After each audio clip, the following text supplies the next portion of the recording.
In the shadows of the final kennel row at the local animal sanctuary, everyone already knew which dog to avoid. He was the one housed at the very end of the hall, a place where the light seemed a bit dimmer and the air felt heavy with a constant sense of warning. His name was Brutus. He was big, explosive, and entirely unpredictable. He was the kind of dog the staff had to warn visitors about before anyone even got close to his section. When someone approached, he did not just bark, he lunged at the gate with a terrifying intensity, slamming his heavy body against the metal bars with enough force to make the bolts rattle. He scared off almost everyone who passed him, and honestly, it was hard to blame them for turning away.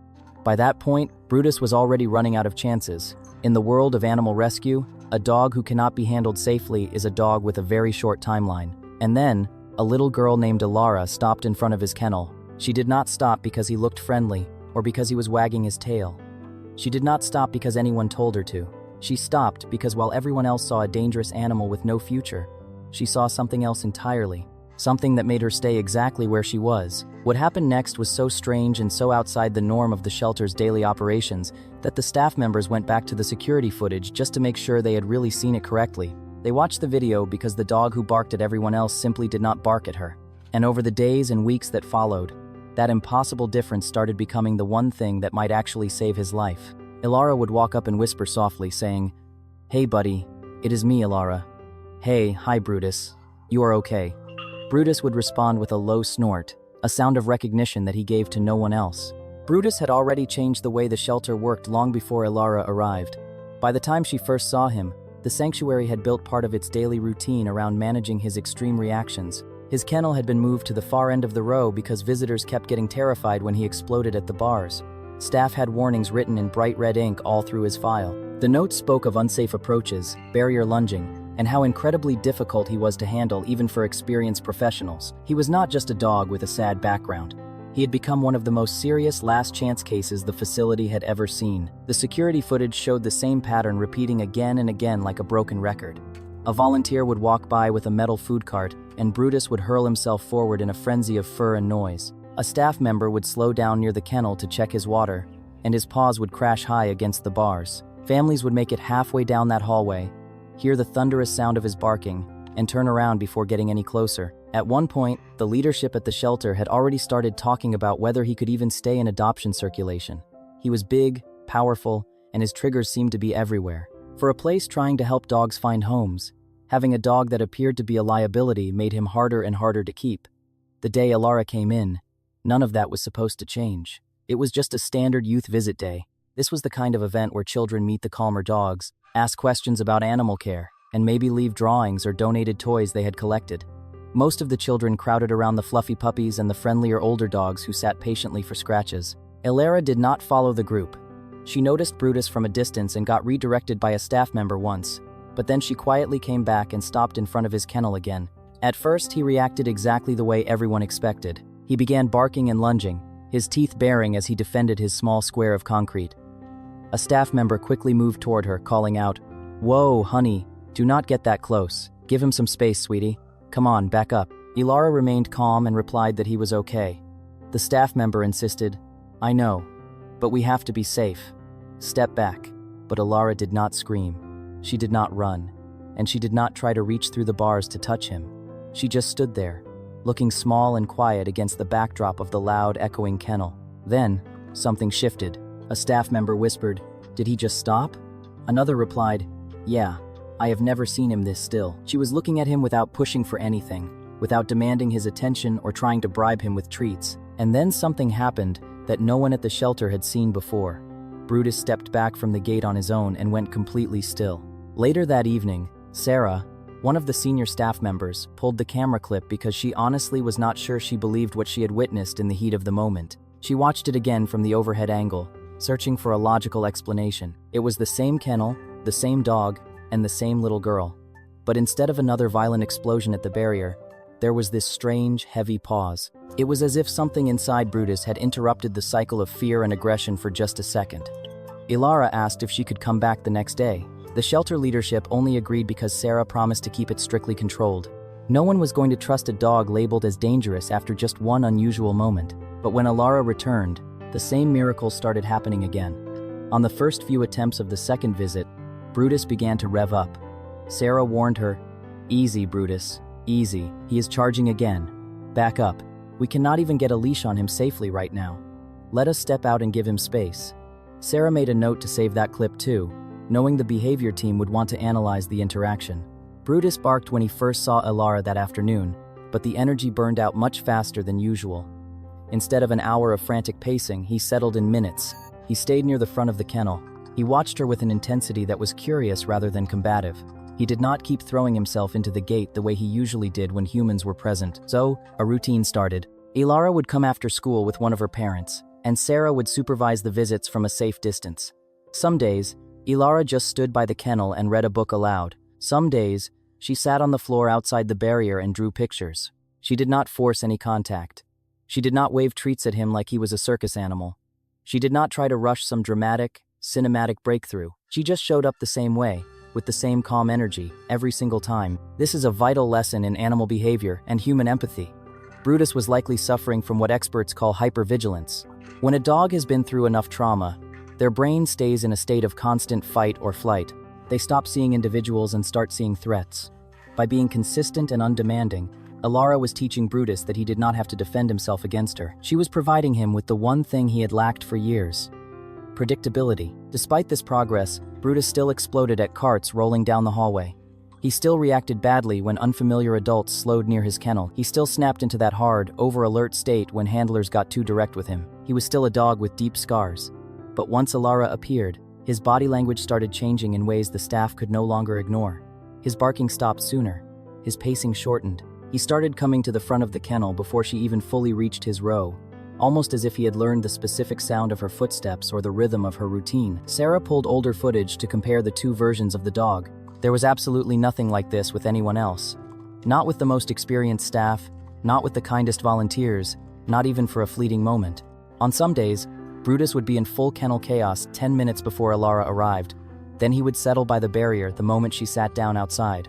After a while, the shelter started saving those clips because the pattern was too specific and too documented to ignore. The more they looked into the history of Brutus, the more it felt like there was a missing piece to the puzzle. They discovered he had once belonged to a man whose life had fallen apart very quickly. After a series of losses and several forced moves, Brutus had ended up being passed around from one unstable environment to another before finally being abandoned. One small detail stood out in the old intake notes from a previous facility. There had once been a quiet daily routine at almost the same time Elara now visited. Somebody in his past used to sit near him every evening without making much noise or putting pressure on him to perform. It did not explain everything, but it made the connection feel less like a random fluke and more like a recovered memory of safety. Then came the first real breakthrough that moved everyone to tears. One morning, Brutus had already had a very bad flare-up involving a loud delivery truck, and by the afternoon, nobody expected him to be approachable.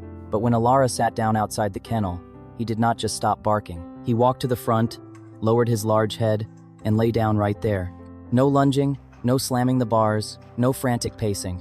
He just lay there and watched her quietly from a few feet away. That was the first clear, voluntary move of submission and trust anyone had seen from him. From that point on, the shelter stopped treating this like a coincidence and started treating it like a case study in rehabilitation. But as is often the case with recovery, the progress was not a straight line. Just when the staff had started wondering if they might one day widen his access to other people, Brutus had another serious incident with an adult handler who moved too quickly. And just like that, the fear came rushing back into the building. Rules were tightened immediately. The distance between Brutus and the public was increased. The command went out. No close direct contact. Elara could still come, but only from outside a much stricter barrier with multiple staff members watching carefully. That changed the whole rhythm of their time together. For a while, it felt like the story might stall right there, and Brutus would spend the rest of his life behind reinforced bars. But even under those tighter, more stressful rules, Brutus still showed the same incredible difference when the girl was present. He settled the moment she arrived. He held his position near the barrier instead of spiraling into a rage. He started waiting for her at almost the same time every day, sometimes standing there expectantly before she even turned the corner into the hallway. Then the next setback came from outside the shelter walls.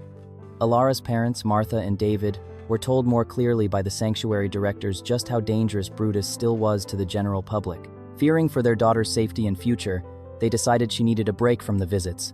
It was a reasonable, protective choice for any parent to make, but the effect inside the shelter was immediate and devastating. Without Elara there, Brutus regressed almost overnight. The barking got louder and more desperate. The pacing came back until his paws were sore. His kennel behavior became less stable than it had been at the very beginning. The staff could feel that the routine around her had not just been comforting him in the moment, it had been holding his entire psyche together. When Elara finally convinced her parents to let her return after 2 weeks of separation, Sarah made sure to save that footage too. It came from almost the same angle as one of the worst clips from Brutus's first month. Same hallway, same kennel, same rush to the front. But this time, instead of crashing into another violent barrier reaction, Brutus got to the gate, saw Elara, and visibly softened. His ears went back, his tail gave a single hesitant wag, and the tension left his shoulders. He was still Brutus, still powerful and intense, but the difference was so obvious that even the most skeptical people at the shelter could no longer deny the truth. After that, the sanctuary decided to try one more step, very carefully, with multiple staff members present and safety equipment at the ready. Brutus completed a controlled interaction that would have sounded like a fairy tale at the beginning of the year, and because several people witnessed it happen, the whole conversation at the sanctuary shifted from management to possibility. This was no longer just about managing a dangerous dog from day to day. Now, they had to talk about whether there might actually be a way forward for him in a real home. That way forward was Elara's home. Martha could see the bond was real, and David could see it too. But seeing a bond and bringing home a large, fear-reactive dog are two very different things. Brutus was still intimidating. He was still unstable in the wrong situations, and he was not magically fixed. For a while, David stayed unconvinced, fearing the responsibility of such a powerful animal. It was only after he sat and watched one of the calm interactions in person that he realized how specific it was. Brutus did not trust the world, but he trusted Elara. And eventually, that became the only question that mattered to the family. Was the one person he trusted enough of a reason to give him a future outside the sanctuary walls? In the end, it was decided. Brutus left the shelter beside Elara more calmly than anyone there would have believed possible on the day she first stopped in front of his kennel. But going home did not erase the years of difficulty. The first night in the house was tense and very quiet. The family kept their movements slow and their voices soft. They kept their expectations low, knowing that a new environment is the biggest trigger for a reactive dog. Meals were handled with great caution in the beginning. Sleep took time to normalize. They built simple, boring routines around feeding, rest, and predictable space, instead of trying to force Brutus into a chaotic family life too quickly. This is where the true education of the story lies. Healing is not a moment. It is 1,000 tiny repetitions of safety. Brutus picked a few safe spots in the living room and stayed very close to Elara before he fully relaxed around anyone else. Some days that meant lying where he could see her at all times. Some days it meant getting up and following her quietly from room to room like a silent guardian. One of the clearest early signs that things were truly changing came when he finally settled outside her bedroom door and stayed there peacefully through the entire night. Little by little, daily life adjusted around his needs. Walks were structured and taken at times when the streets were quiet. Entryways stayed calm and free of clutter. Loud surprises were minimized as much as possible, but progress kept showing up in ordinary, beautiful ways. Meals got easier for him to process without anxiety. He began to rest more deeply, his legs sometimes twitching in dreams instead of staying stiff and ready to run.